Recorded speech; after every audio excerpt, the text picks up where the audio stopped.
दिहलू। आज भोरा में कांगाना बजा दिहलू। श्री राम जी के सीता माँ जगा दिहलू। श्री राम जी के सीता माँ जगा दिहलू। आज भोरा में कांगाना बजा दिहलू। आज भोरा में कांगाना बजा दिहलू। श्री राम जी के सीता माँ जगा दिहलू। श्री राम जी के सीता माँ जगा दिहलू। श्री राम जी के सीता माँ जगा दिहलू।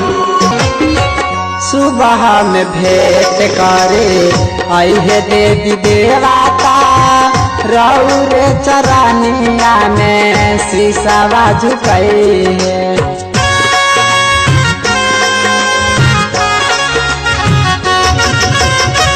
सुबह में भेंट करे आई है देवी देवता। रौर चरनिया में शीशवा झुकई है। आज लागल निंदिया भगा दिहलू। आज लागल निंदिया भगा दिहलू। श्री राम जी के सीता माँ जगा दिहलू। श्री राम जी के सीता माँ जगा दिहलू। श्री राम जी खाती बन चली आईनी। 14 वर्ष के बनावा से पूरा कैली। अपना मुखाड़ा से बोलिया निकाल दिहलू। अपना मुखाड़ा से बोलिया निकाल दिहलू।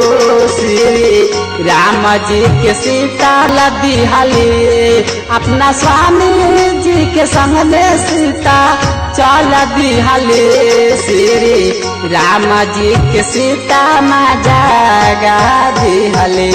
श्री राम जी के सीता माँ जगा दिहलू।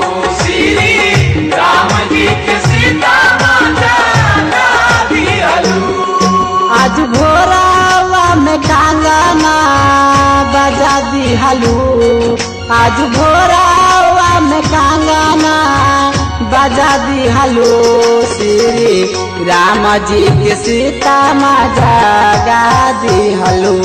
श्री राम जी के सीता माँ जगा